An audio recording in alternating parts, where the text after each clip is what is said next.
Hello dear student, आज इस video में हम बीएससी फर्स्ट ईयर के ऑर्गेनिक केमिस्ट्री के टॉपिक एल्कीन पर डिस्कस करेंगे।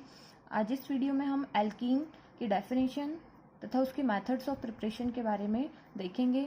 इसके पहले के वीडियो में हमने एल्केन, एल्कीन एंड एल्काइन के बारे में पढ़ चुके हैं।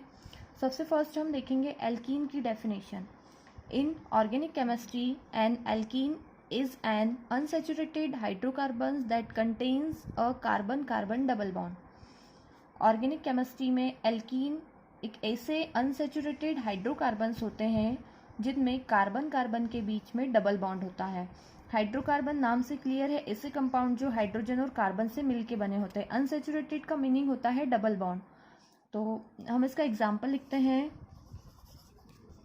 CH2 double bond CH2। यहाँ पर इसका नाम होता है इथिलीन।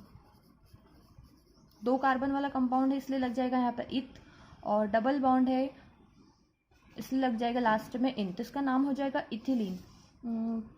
तो ऐसे अनसेचुरेटेड हाइड्रोकार्बन जिनमें कार्बन कार्बन के बीच डबल बॉन्ड होता है वो कहलाते हैं एल्कीन कंपाउंड। अब हम आगे इसके मेथड्स देखेंगे। फर्स्ट मेथड देखेंगे bye dehydration of alcohol. Dehydration का मीनिंग होता है वाटर मॉलिक्यूल का बाहर निकलना। जब भी किसी अल्कोहल को किसी डिहाइड्रेटिंग एजेंट जैसे सल्फ्यूरिक एसिड या फिर एल्यूमिनियम ऑक्साइड की प्रेजेंस में जब हीट करवाते हैं तो अल्कोहल का जो मॉलिक्यूल है वाटर के एक मॉलिक्यूल को एलिमिनेट कर देता है, बाहर निकाल देता है। उसके बाद अल्कोहल कन्वर्ट हो जाता है एल्कीन में। इस टाइप से एल्कीन का फॉर्मेशन होता है। हम देखेंगे, फर्स्ट रिएक्शन देखेंगे। यहाँ पर लिया है हमने अल्कोहल। जब इसको सल्फ्यूरिक एसिड जो डिहाइड्रेटिंग एजेंट होता है उसकी प्रेजेंस में जब हीट करवाएंगे तो ये जो अल्कोहल का मॉलिक्यूल है यहाँ से एक वाटर का मॉलिक्यूल बाहर निकल जाएगा और एल्कीन का फॉर्मेशन होगा। यहाँ पर होता है OH इस कार्बन के साथ जुड़ा है और यहाँ पर इसके साथ इस कार्बन के साथ जुड़े हैं दो हाइड्रोजन। अगर यहाँ से एक हाइड्रोजन रिमूव होगा तो इसके पास वैलेंसी आ जाएगी और इस कार्बन के पास से OH निकलेगा तो इसके पास भी वैलेंसी आ जाएगी। यहाँ से निकला है OH, यहाँ से निकला है हाइड्रोजन, तो ये H2O के फॉर्म में बाहर निकल जाएंगे और ये जो दोनों कार्बन है जिनके पास एक एक वैलेंसी रहेगी ये बना लेंगे डबल बॉन्ड। तो यहाँ पर पहले था अल्कोहल लेकिन यहाँ से वाटर मॉलिक्यूल निकल गया तो ये फॉर्मेशन करेगा एल्कीन का। सेकेंड रिएक्शन देखते हैं। हमने यहाँ पर अल्कोहल लिया है, यहाँ पर चेंज किया है हमने डिहाइड्रेटिंग एजेंट। यहाँ पर लिया है हमने एल्यूमिनियम ऑक्साइड। जब अल्कोहल को एल्यूमिनियम ऑक्साइड की प्रेजेंस में हीट करेंगे तब भी यहाँ से एक वाटर मॉलिक्यूल बाहर निकल जाएगा और एल्कीन का फॉर्मेशन होगा। सेम रिएक्शन होगी, यहाँ भी कार्बन के साथ OH जुड़ा है तो यहाँ से बॉन्ड ब्रेक करके OH जब निकलेगा तो इसके पास वैलेंसी आ जाएगी। यहाँ पर इस कार्बन के पास दो हाइड्रोजन है, यहाँ से एक हाइड्रोजन निकलेगा और यहाँ से एक OH निकलेगा, H2O के फॉर्म में बाहर निकल जाएंगे। ये जो दोनों कार्बन है ये दोनों मिलके यहाँ पर बना लेंगे डबल बॉन्ड। इस टाइप से फॉर्मेशन होगा एल्कीन का और वाटर मॉलिक्यूल बाहर निकल जाएगा। नेक्स्ट हम थर्ड रिएक्शन देखेंगे। यहाँ पर हमने लिया है इथेनॉल, अल्कोहल है। जब उसको हीट करेंगे सल्फ्यूरिक एसिड डिहाइड्रेटिंग एजेंट की प्रेजेंस में तब फॉर्मेशन होगा इथिलीन का और वाटर मॉलिक्यूल बाहर निकलेगा। यहाँ पर भी सेम रिएक्शन होगी। यहाँ पर इस कार्बन के साथ OH जुड़ा है, जब ये बॉन्ड ब्रेक करके बाहर निकलेगा तो इसके पास आ जाएगी वैलेंसी। इस कार्बन के पास 3 हाइड्रोजन है, यहाँ से एक हाइड्रोजन जब बॉन्ड ब्रेक करके बाहर निकलेगा इसके पास आ जाएगी वैलेंसी। यहाँ से निकला है हाइड्रोजन, यहाँ से निकला है OH, ये H2O के फॉर्म में बाहर निकल रहे हैं और यहाँ पर ये दोनों कार्बन एक दूसरे से बना लेंगे डबल बॉन्ड। इस टाइप से फॉर्मेशन होगा CH2 double bond CH2 ethylene का फॉर्मेशन होगा। अब हम आगे जो डिहाइड्रेशन ऑफ अल्कोहल था उसके मैकेनिज्म देखेंगे, किस टाइप से ये रिएक्शन होती है।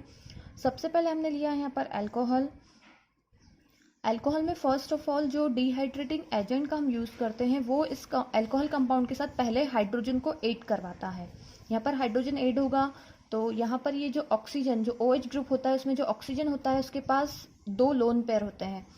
उन 2 लोन पेयर में जब हाइड्रोजन यहाँ पर ऐड होगा तो हाइड्रोजन इस ऑक्सीजन के साथ ऐड होगा। जब इसके साथ एक हाइड्रोजन बॉन्ड बना लेगा तो इसके पास बचेगा एक लोन पेयर और एक बचेगी वैलेंसी, क्योंकि यहाँ पर 2 जो इलेक्ट्रॉन थे उसमें से एक के साथ बॉन्ड बन गया है, हाइड्रोजन ने बॉन्ड बना लिया है। अब इसके पास एक वैलेंसी अभी बाकी है। यहाँ पर प्रोटॉन आकर जुड़ा है इसलिए यहाँ पर अल्कोहल से ये कन्वर्ट हो जाएगा प्रोटोनेटेड अल्कोहल में। नेक्स्ट स्टेप में यहाँ पर H2O का मॉलिक्यूल बन चुका है तो यहाँ पर ये जो H2O का मॉलिक्यूल है ये बॉन्ड ब्रेक करके बाहर निकलेगा। जो वाटर का मॉलिक्यूल यहाँ से बाहर निकलेगा तो यहाँ पर इस कार्बन के ऊपर यहाँ से ये इस कार्बन से वाटर का मॉलिक्यूल जुड़ा हुआ था, बॉन्ड ब्रेक करके बाहर निकला है, तो इसके पास आ जाएगी वैलेंसी इस कार्बन के ऊपर और वाटर मॉलिक्यूल बाहर निकल जाएगा। नेक्स्ट स्टेप में होगा जो डिहाइड्रेटिंग एजेंट ने यहाँ पर हाइड्रोजन को एड करवाया था, रिएक्शन कंप्लीट हो गई है, तो लास्ट में वो जो हाइड्रोजन जुड़ा था वो फिर से बाहर निकल जाएगा। तो वो निकलेगा इस कार्बन के पास से, इस कार्बन के पास पहले से वैलेंसी है और यहाँ से हाइड्रोजन निकल जाएगा, तो इस कार्बन के पास भी एक वैलेंसी आ जाएगी, यहाँ से निकल गया हाइड्रोजन -H+ के फॉर्म में। और ये जो कार्बन के पास वैलेंसी आएगी ये, और इसके पास पहले से वैलेंसी, ये दोनों कार्बन कार्बन बना लेंगे डबल बॉन्ड। इस स्टेप से यहाँ पे फॉर्मेशन हो जाएगा एल्कीन का। अब हम आगे सेकेंड मेथड देखते हैं, बाय डिहाइड्रोहैलोजिनेशन ऑफ एल्काइल हैलाइड। जब भी किसी एल्काइल हैलाइड को कॉस्टिक बेस के अल्कोहलिक सॉल्यूशन के साथ बॉयल करते हैं तब भी एल्कीन का फॉर्मेशन होता है। यहाँ पर हमने लिया है इथाइल आयोडाइड, उसकी रिएक्शन करवा रहे हैं KOH के साथ, अल्कोहलिक सॉल्यूशन है। तो यहाँ पर फर्स्ट में होगा कि यहाँ पर जो इथाइल आयोडाइड है इसमें से एक हाइड्रोजन भी रिमूव होगा और इसके पास से यहाँ से आयोडीन भी मीन्स हाइड्रोहैलाइड के फॉर्म में यहाँ से रिमूव होगा। और जब यहाँ से इस कार्बन के पास से एक निकलेगा हाइड्रोजन, इसके पास आ जाएगी वैलेंसी, और इस कार्बन के पास से निकलेगा ये हैलोजन, तो इसके पास भी वैलेंसी आ जाएगी, यहाँ से निकला है हाइड्रोजन, यहाँ से निकला है हैलोजन, इन दोनों के पास वैलेंसी आ जाएंगी, तो ये दोनों बना लेंगे डबल बॉन्ड। अब ये जो KOH है इसके पास एक पोटेशियम है, एक OH ग्रुप है, जो यहाँ से हाइड्रोजन निकलेगा वो बॉन्ड बना लेगा इस OH के साथ, तो यहाँ पर बन जाएगा H2O, यहाँ से निकला है हैलोजन और यहाँ पर है पोटेशियम, तो ये पोटेशियम आयोडाइड के फॉर्म में बाहर निकल जाएंगे। इस टाइप से फॉर्मेशन होगा इथिलीन का, एल्कीन का फॉर्मेशन होगा। इस रिएक्शन को डिहाइड्रोहैलोजिनेशन बोलते हैं, मीन्स यहाँ पर हाइड्रोजन भी रिमूव होगा और हैलोजन भी रिमूव होगा, तो यहाँ से निकलेगा हाइड्रोजन, यहाँ से निकलेगा हैलोजन। आगे हम बात करेंगे इसके मैकेनिज्म की। डिहाइड्रोहैलोजिनेशन, ये इसको बोलते हैं एलिमिनेशन रिएक्शन। ये जो इसके मैकेनिज्म होती है ये 3 स्टेप में होती है। फर्स्ट होती है E1 मैकेनिज्म, सेकेंड होती है E1CB मैकेनिज्म, थर्ड होती है E2 मैकेनिज्म।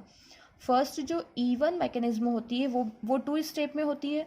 फर्स्ट स्टेप में जो कार्बन और जो हैलोजन है उसके बीच का जो बॉन्ड होता है वो पहले ब्रेक होगा, उसके बाद जो इसकी सेकेंड स्टेप होगी उसमें कार्बन और हाइड्रोजन के बीच का जो बॉन्ड है वो ब्रेक होगा। 2 स्टेप में रिएक्शन होगी। जो सेकेंड E1CB मैकेनिज्म है उसमें फर्स्ट में जो कार्बन हाइड्रोजन है उसके बीच का बॉन्ड ब्रेक होगा, देन जो सेकेंड स्टेप होगी उसमें कार्बन और हैलोजन के बीच का बॉन्ड ब्रेक होगा, इसके अपोजिट रिएक्शन हो जाएगी ये। जो थर्ड रिएक्शन होगी E2 मैकेनिज्म, इसमें जो कार्बन हाइड्रोजन, कार्बन हैलोजन और कार्बन हाइड्रोजन के बीच का जो बॉन्ड है दोनों एक साथ ब्रेक होंगे और कंपाउंड का फॉर्मेशन करेंगे। फर्स्ट हम देखेंगे E1 मैकेनिज्म। E1 मैकेनिज्म को एलिमिनेशन यूनिमोलिकुलर मैकेनिज्म भी बोलते हैं। E1, E का मीनिंग एलिमिनेशन, 1 का मीनिंग यूनिमोलिकुलर। इस मैकेनिज्म में first of all tertiary butyl halide लिया है हमने। यहाँ पर हमने पहले ही देख लिया है कि जो E1 मैकेनिज्म होगी उसमें पहले कार्बन और हैलोजन के बीच का जो बॉन्ड है वो ब्रेक होगा। टर्शरी ब्यूटाइल हैलाइड में पहले रिएक्शन होगी तो ये जो इनके बीच का बॉन्ड है ये ब्रेक होगा। जब ये बॉन्ड ब्रेक होगा तो यहाँ से जो हैलोजन है वो बाहर निकल जाएगा। अब यहाँ पर जो हैलोजन जुड़ा था जब ये बॉन्ड ब्रेक करके बाहर निकलेगा तो ये यहाँ के जो बॉन्ड्स के इलेक्ट्रॉन है अपने साथ लेकर निकलता है, इसलिए इस कार्बन के ऊपर आएगा पॉजिटिव चार्ज। कार्बन के ऊपर पॉजिटिव चार्ज है इसलिए इसको बोलेंगे कार्बोकेटायन। जो E1 मैकेनिज्म की सेकेंड स्टेप होती है, फर्स्ट स्टेप में कार्बोकेटायन का फॉर्मेशन हो गया है। अब जो कार्बोकेटायन बना है वो किसी बेस से रिएक्शन करता है। जब वो बेस से रिएक्शन करेगा तो यहाँ पर ये जो बेस रहेगा ये इस कार्बोकेटायन के एक हाइड्रोजन को अपनी ओर अट्रैक्ट करेगा। मीन्स यहाँ पर ये जो कार्बन है इसके ऊपर पॉजिटिव चार्ज है, वैलेंसी है। ये जो कार्बन है जिसके पास टोटल 3 हाइड्रोजन है, यहाँ से एक हाइड्रोजन बॉन्ड ब्रेक करके बाहर निकलेगा, इसके पास नेगेटिव चार्ज, ये इसको अपनी ओर अट्रैक्ट करेगा और ये बॉन्ड ब्रेक करके यहाँ से इस हाइड्रोजन को निकाल देगा।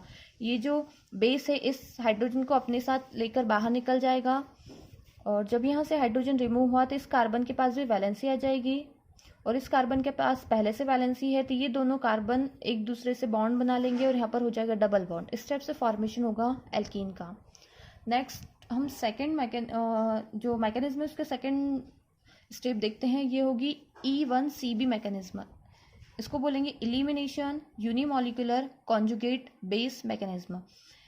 इस स्टेप में सबसे पहले जो कार्बन और हाइड्रोजन के बीच का बॉन्ड है वो ब्रेक होगा। ये जो कार्बन हाइड्रोजन के बीच का बॉन्ड है ये ब्रेक होगा, और इसकी जो सेकंड स्टेप होगी उसमें जो कार्बन और हेलोजन के बीच का बॉन्ड है वो ब्रेक होगा।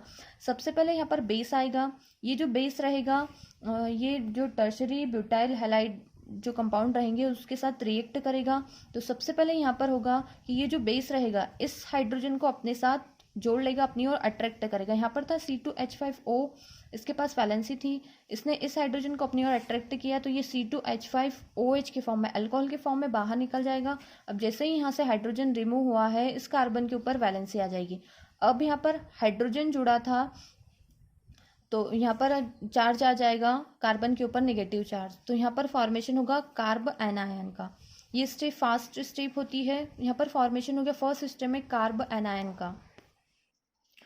इसकी सेकेंड स्टेप होगी। सेकेंड स्टेप में जो कार्ब एनायन है वो जो कार्ब एनायन है यहाँ से ये जो इसके साथ जो कार्बन के साथ जो हेलोजन जुड़ा है, जो ब्रोमीन जुड़ा है, फर्स्ट स्टेप में कार्बन और हाइड्रोजन के बीच का बॉन्ड ब्रेक हो गया, और सेकेंड स्टेप में होगा कार्बन और हेलोजन के बीच का बॉन्ड ब्रेक होगा।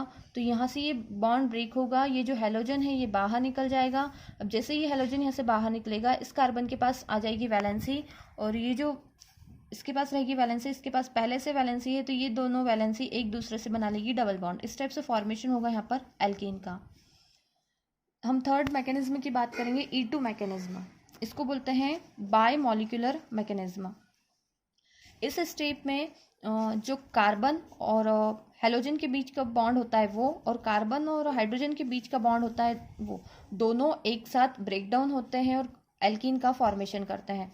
यहाँ पर टर्शरी ब्यूटाइल हैलाइड लिया है हमने, उसमें फर्स्ट में जो बेस है वो रिएक्ट करेगा।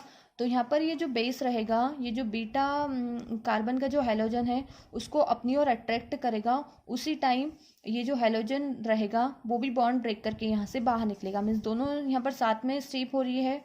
जो कार्बन हाइड्रोजन का बॉन्ड है वो भी ब्रेक हो रहा है, जो कार्बन और हेलोजन के बीच का बॉन्ड है वो भी ब्रेक हो रहा है। ये बेस इस हाइड्रोजन से रिएक्ट करेगा, इसको अपनी ओर अट्रैक्ट करेगा, ये इधर का बॉन्ड ब्रेक हो रहा है, और यहाँ पर जो कार्बन और हेलोजन के बीच का बॉन्ड है ये भी ब्रेक हो रहा है।